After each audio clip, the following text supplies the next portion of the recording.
The email was time-stamped 11:47 p.m. a Tuesday in March, 6 years old, and it was mine, every sentence of it.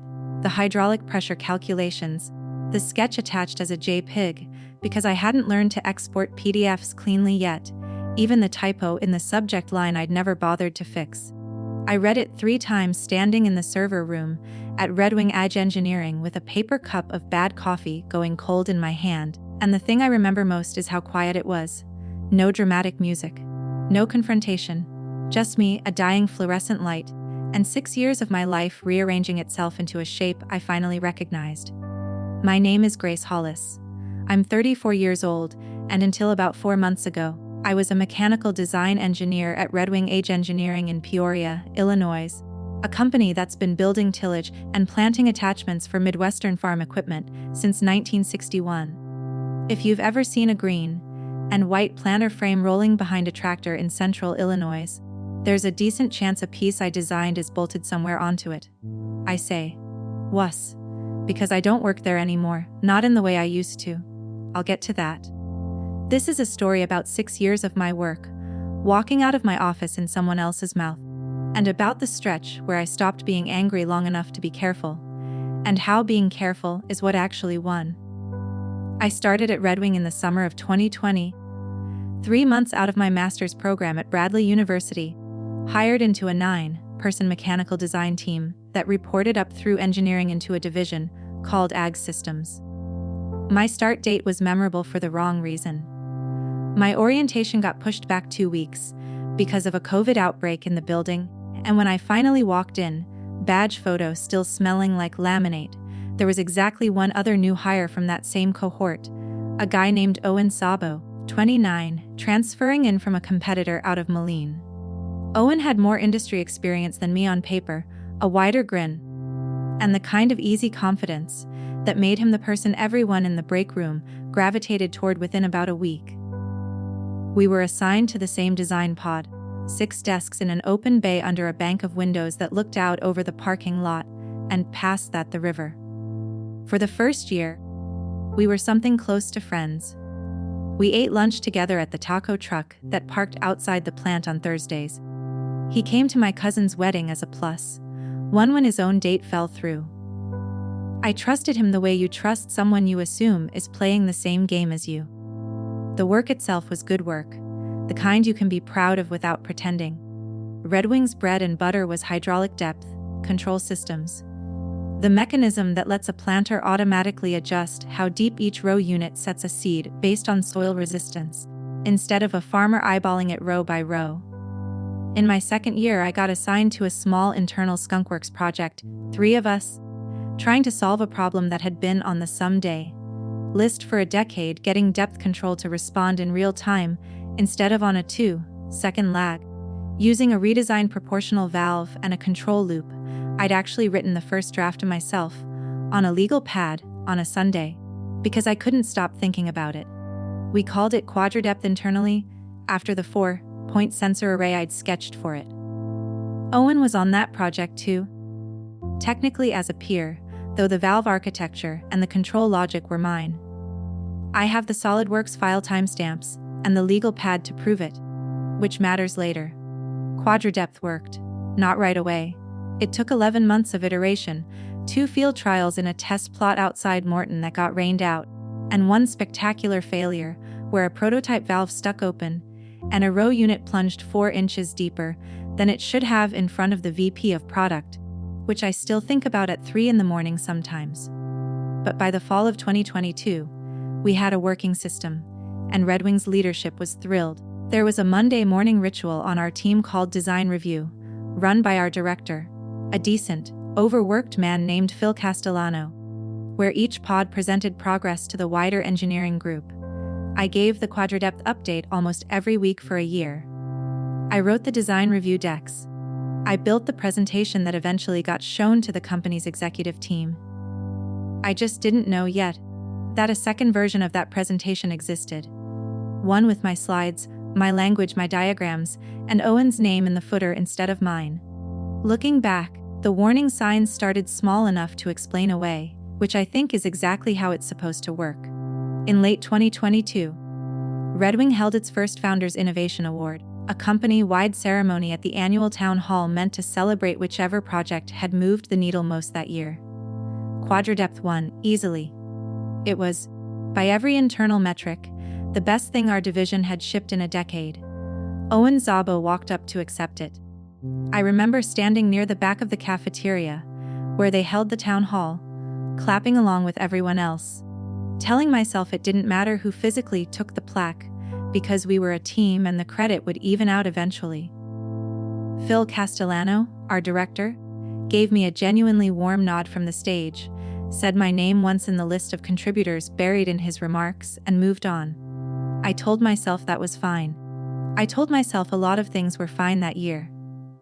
The pattern repeated with a rhythm I didn't consciously track until much later, when I finally sat down and mapped it out on a spreadsheet like it was a client's finances. Because by then that's exactly what it had become to me. Owen got promoted to Senior Design Engineer in early 2023, a title I wouldn't reach for another 18 months. When our annual performance reviews came around that spring, my manager at the time, not Phil, but a mid-level supervisor named Kurt Pemberton who reported to him, used the phrase, strong technical support for team initiatives, to describe my contribution to QuadraDepth, while Owen's review, which I only saw because he left it open on a shared printer once and I glanced at it for exactly 4 seconds, before feeling sick and walking away, used the phrase, conceived and led the QuadraDepth control architecture. Conceived. I stood at that printer holding my own boring stack of paper and felt something shift in my chest that I didn't have a name for yet. I want to be fair here, because fairness matters to me, and because I spent a long time second guessing myself instead of him.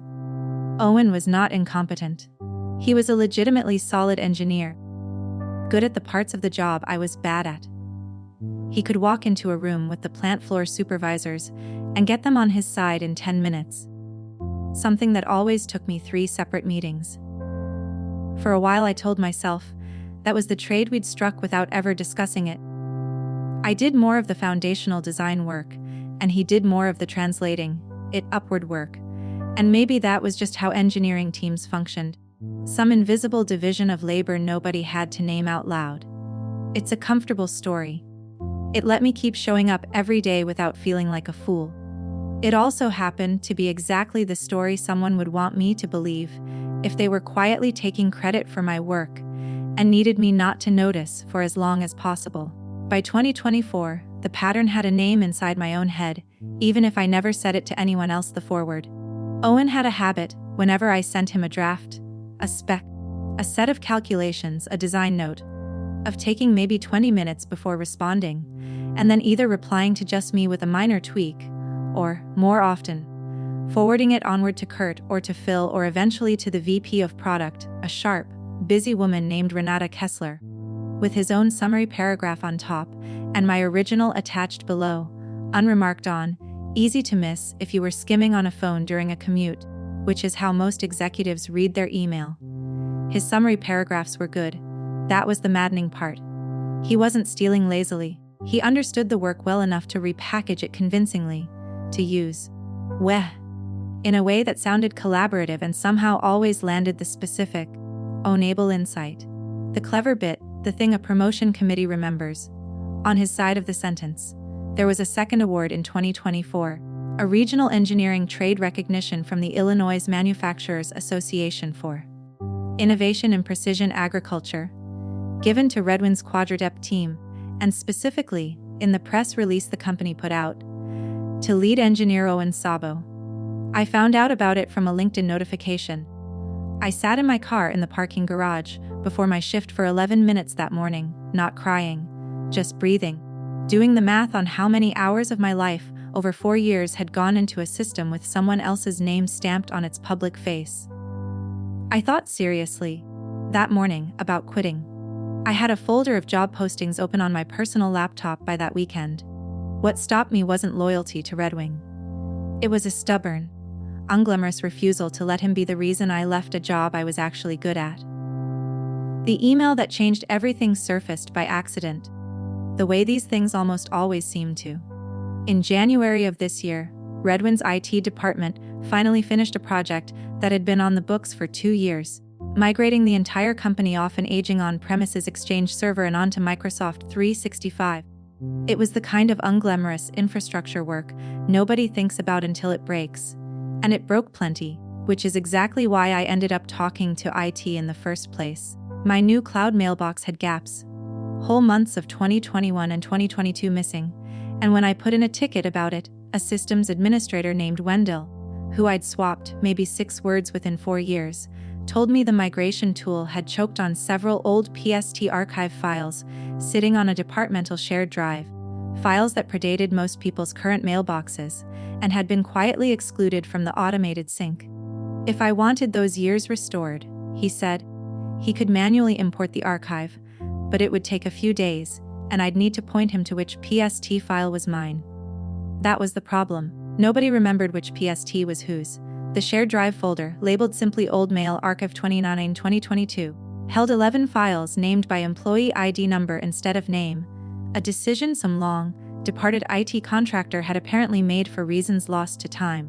Wendell mounted a handful of them temporarily so I could identify mine by content, which is how I ended up on a Tuesday evening after most of the building had cleared out, sitting in the server room. Because it was the only place with a terminal Wendell had already logged into and left open for me, scrolling through a PST file that turned out not to be mine at all. It was Owen's. I want to be honest about the moment I could have closed it. I saw the sender name at the top, Owen Sabo, and I knew immediately I was looking at the wrong archive, and every reasonable professional instinct I had told me to close the window and ask Wendell to mount the next one instead. I actually moved my hand toward the trackpad to do exactly that. And then a subject line caught my eye, because I recognized it, because it was a subject line I had written myself, RE Quadradepth, Depth Control Response Curve Draft 3. I'd typed those words in 2021. I remembered typing them. And here they were, sitting in Owen Sabo's archived mailbox, 3 years before I thought he'd ever seen a version of that document with that name. I opened it. I know that crosses a line, and I've made peace with having crossed it, because what was inside crossed a much larger one first. It was a message from Owen to Kurt Pemberton, dated March 2021, 8 months before Owen had, as far as I knew, done any hands-on design work on the depth control response curve at all. The body of the email read, almost verbatim, 3 paragraphs I had written in a design note 2 weeks earlier. The same explanation of proportional valve lag. The same phrasing about compensating for soil density variance in real time. Even a parenthetical aside about a supplier part number I'd included as a private joke to myself, because the part number happened to spell out a word. Owen had kept the joke. He'd just deleted my name from the top of the document and typed his own into the from line of a fresh email, attaching my file with a new file name, Sabo Depth Controlled Concept Draft. I sat there for a long time before I opened the second one. Then the third. Wendell had mounted 5 of Owen's archived years by the time I finished, not because I'd asked him to, but because once I'd found the first one I couldn't make myself stop, and I told him, not entirely honestly, that I needed to check a few more for a document I thought I'd lost. What I found across those 5 years wasn't one instance of borrowed language. It was a pattern so consistent it had its own rhythm. I would send Owen a draft, a spec, a calculation set, usually late at night or early on a weekend when I did my best focused thinking. Within a week, sometimes less, a version of it would appear in his sent folder, addressed to Kurt, to Phil, eventually to Renata Kessler directly, restructured just enough to read as his own synthesis. My name never in the body. My name never in the C key line. My drafts quietly and permanently absent from whatever record leadership actually saw. The Quadradepth TEPI proposal, the one that had gotten Owen his second promotion to engineering manager just 8 months earlier, was, root to branch, my work. I found the original draft I'd written on a Saturday in April of last year, and I found Owen's version, sent to Renata 11 days later, with roughly 40% of my sentences intact, and the rest smoothed into his own voice, presented as a fully realized concept he'd been kicking around for a while. I remember Renata's response, forwarded further up the chain with a note that read, This is exactly the kind of ownership I want to see more of. Ownership. She had no idea how literally true that word was, or how backward. I closed the terminal a little after 10 that night. Wendell had gone home an hour earlier, trusting me to lock up, which tells you something about how invisible I'd made myself at that company in 6 years. Reliable enough to be handed keys, quiet enough that nobody thought twice about what I might do with them. I sat in my car in the empty parking lot for a long time before I turned the key, and for the first time in 6 years, I wasn't hurt. I was calm in a way that scared me a little. I had spent 6 years being patient, because I thought patience was a virtue. Sitting in that parking lot, I finally understood it had just been a habit, and habits can be broken on purpose. I told my mother before I told anyone else, on the phone the same night I found the archived emails. Though I left out the part about the terminal I probably shouldn't have been sitting at. She'd spent 30 years as a machinist before retiring. One of exactly 2 women on her shop floor for most of that career. And she listened to the whole thing without interrupting. And then she said the sentence I ended up repeating to Denise, almost word for word weeks later. Don't get mad in a way that shows yet. Get mad in a way that has dates on it. My mother had never sued anyone in her life, never had the vocabulary of inventorship declarations or provisional patents. But she understood the shape of what I was describing instantly, because she'd watched smaller, quieter versions of it happen to her own coworkers for 3 decades. Credit sliding sideways toward whoever was already standing closest to the manager's office door. I think about that phone call almost as often as I think about the meeting with Ilse Brandt. It's the reason I waited 3 weeks, instead of walking into Phil's office the next morning, with nothing but a grievance and a bad night's sleep behind me. I did not walk into Phil Castellano's office the next morning and lay it all out, tempting as it was. I want to explain why, because I know it's the question everyone asks first. I had spent one evening reading 5 years of another person's email archive without authorization, on a company terminal, using access Wendell had left open for an unrelated reason entirely. Every instinct I'd built over a career of writing careful design documentation told me that walking in hot, with nothing but screenshots I'd taken under ambiguous circumstances, would turn this into a story about my judgment instead of a story about Owen's theft.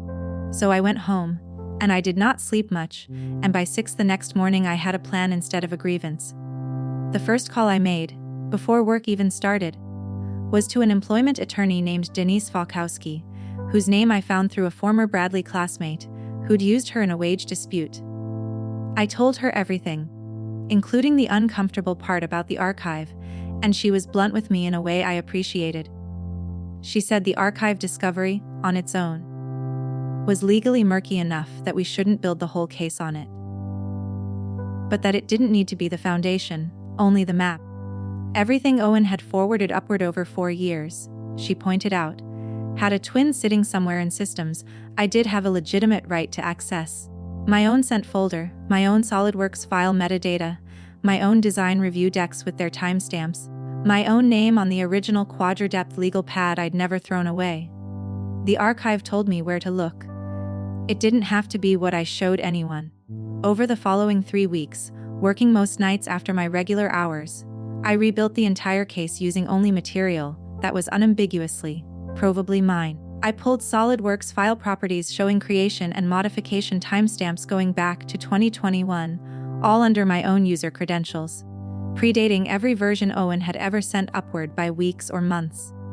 I found 7 years of design review, meeting recordings archived on the team's shared drive. Red Wing had started recording them during COVID and never stopped, and located 11 separate clips of myself presenting the exact technical content that later appeared, restructured, in Owen's promotion packet and award submissions.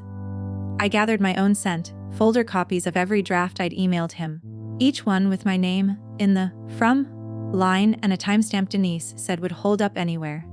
And I did one more thing. Denise specifically suggested I filed a formal, written request with Red Wing's HR department for my own complete personnel and project contribution file, a request any employee is entitled to make, which meant that whatever the company's own internal records said about authorship, I'd have it on paper. Requested through a channel nobody could later claim was improper. It was during that process that Denise found the detail that changed the entire shape of what we were building. Red Wing had filed a provisional patent application 18 months earlier for the quadra-depth, proportional valve architecture, and the published filing, which is public record the moment the USPTO processes it, listed exactly one inventor, Owen Szabo. Denise explained, patiently, that inventorship on a patent isn't a credit line, it's a specific legal finding about who actually conceived the claimed invention, and that naming the wrong person, whether through malice or carelessness, exposes the patent itself to being challenged or invalidated later, which is not a risk any company wants sitting quietly in its IP portfolio. She said this was, in a strange way, the best thing that could have happened to my case, because it meant the story was no longer just Grace versus Owen. It was Red Wing's legal exposure versus Red Wing's legal exposure, and companies move fast to fix that kind of problem once they understand it exists. Denise drafted a letter, and we sent it not to Phil, not to Kurt, but directly to Red Wing's general counsel, a measured, unflappable woman named Ilse Brandt, with a copy to HR. The letter didn't accuse anyone of anything in dramatic language. It laid out, in the same flat, technical register I'd used to document a valve failure, a side-by-side timeline, my dated design work, Owen's forwarded versions, the award and promotion materials that credited him, and the patent filing that named him as sole inventor of work, whose earliest documented origin was a legal pad in my own handwriting, dated and witnessed, because I'd had the presence of mind years earlier to get Phil's initials on the corner of that page during an early design review, back when it was still just an idea I was excited about and not yet evidence of anything. Ilse Brandt called a meeting within 4 days, which Denise told me was about 3 times faster than these things usually move. It was not the meeting Owen thought it was. He arrived expecting, I later learned, a routine IP compliance check tied to the patent's next filing stage. Instead, he found Ilse, an outside patent counsel Ilse had brought in on retainer, Phil Castellano looking like a man who hadn't slept, and me, sitting quietly at the end of the table with a folder Denise had helped me organize into exactly 4 tabs: origin, timeline, comparison, patent exposure. I didn't raise my voice once. I let the timestamps do it. When outside counsel asked Owen directly whether he could produce any documentation predating my earliest recorded draft of the response, curve concept, he could not, and the silence that followed lasted long enough that Phil finally said, quietly, to no one in particular, I need to think about every performance review I've written for 4 years. The investigation Red Wing's legal and HR departments ran over the following 6 weeks was thorough in a way I hadn't expected a company to bother being. Though Denise told me that was mostly self-interest. A defective patent is expensive, and once Ilse understood the exposure, she wanted it airtight from every angle. They interviewed Kurt Pemberton, who admitted, under questioning, that he'd suspected for at least a year that Owen's contributions were more editorial than original, but hadn't wanted to escalate a conflict between 2 engineers he liked. They pulled the same recorded design reviews Denise and I had already found. They compared file metadata across the entire quadra-depth second proposal and found the same 40%. My sentences pattern I'd already documented myself. Owen was terminated in April, not quietly. Red Wing's policy required a documented cause, and material misrepresentation of intellectual property origin resulting in inventorship fraud on a federal patent application is not a sentence that leaves much room for a graceful exit. The company filed a corrected inventorship declaration with the USPTO within the month, adding me as sole inventor of record, a document Denise framed for me, only half joking, because she said she'd never once in her career seen a client actually want the paperwork on their wall. The Illinois Manufacturers Association recognition was never publicly corrected, which still irritates me more than almost anything else in this story. A small, unglamorous injustice that simply wasn't anyone's legal problem to fix. Renata Kessler asked to meet with me personally once the investigation closed, and I expected, walking in, some version of corporate damage control. Instead, she apologized without qualification. told me she'd gone back and reread 4 years of my own design review decks with entirely new eyes, and offered me Owen's old title outright, engineering manager, along with a formal, retroactive correction to every performance review Kurt had written that used the word support where the word should have been led. I took the promotion. I did not take it easily, because some part of me will always wonder how many other Owens are sitting in other design pods right now, forwarding someone else's Sunday afternoon legal pad sketches upward with a new name typed at the top, counting on the same patience I used to think was a virtue. Owen sent me one email after his termination, 3 lines, no apology in it, that I could find no matter how many times I read it. Mostly a version of the argument he'd apparently made to HR during his own exit interview, that engineering is collaborative, that ideas evolve in rooms full of people, that no one person ever really owns a valve architecture.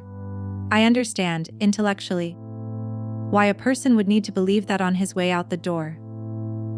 I also have a legal pad with his director's initials on it, dated 2 years before he ever touched the project, and I've found that I no longer feel any particular obligation to argue with him about what collaboration means. I still have that legal pad. Phil's initials are still faintly visible in the corner, ballpoint gone slightly gray with age. Dated a Sunday in 2021, when I couldn't stop thinking about a proportional valve, and drove into an empty office just to sketch it before the idea got away from me. It sits in the top drawer of a desk that has my actual name on the nameplate outside it now, and some mornings, before the rest of the building fills up, I take it out just to look at my own handwriting, proof, in ink I made myself, that the idea was always exactly where it started. And that's the story of a legal pad with a director's initials in the corner, a patent that named the wrong sole inventor, and 6 years of Grace's Sunday night design work quietly resurfacing in someone else's sent folder, until a botched email migration finally handed her the proof she needed. Now I want to know what you would have done if you found 6 years of your own work sitting in a coworker's archived inbox with his name typed over yours. Would you have confronted him the next morning, or could you have spent 3 weeks quietly building an airtight case first, the way Grace did? Tell me in the comments. If this story resonated with you, share it with someone who's ever had their work taken credit for. Thank you for staying with me all the way to the end. If you enjoyed this, subscribe and turn on notifications, because this channel is all about stories like Grace's. The people who quietly take what isn't theirs, and the moments that quietly change everything. There's another story coming soon. Until then, keep the dates on everything, and I'll see you in the next story.